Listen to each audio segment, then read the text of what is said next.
Scene എടുക്കട്ടെ, ചവക്കണ scene കിട്ടും. ഇത്തിരി ക്ലോസപ്പ്. ഞാൻ അടുത്തോട്ട് വേണ്ട, നീ ക്ലോസപ്പ് ഒന്നും പറഞ്ഞു.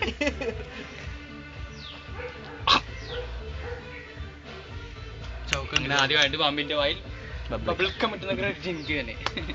ഇത് കുട്ട തന്നെയാണ് അത്. കണ്ടിട്ട് ഒരു മേന കെട്ടതല്ലേ അതൊക്കെ എടുക്കും ചവക്കണ.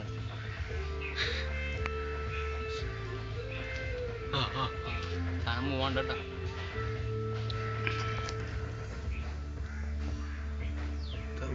ചിലപ്പോ ഒരു ചാട്ടൊക്കെ ചാടട്ടെ. വാലിനടിക്കാനാണോ? എടാ ഊരി പോന്നുണ്ടാവുന്നു. ഊരിയാ ചത്തു ഇങ്ങനെ നടന്നു. എന്തിനാണ്? രക്ഷപ്പെടുത്താൻ പറ്റില്ല. ആ സാധനം ഊരാൻ പറ്റില്ല. നമുക്ക് കട്ട് ചെയ്ത് കളയാം. എന്ന് പറഞ്ഞാൽ ഇതിന്റെ വിധിയാണ്. വലിയ കുടുങ്ങി പണ്ടാറ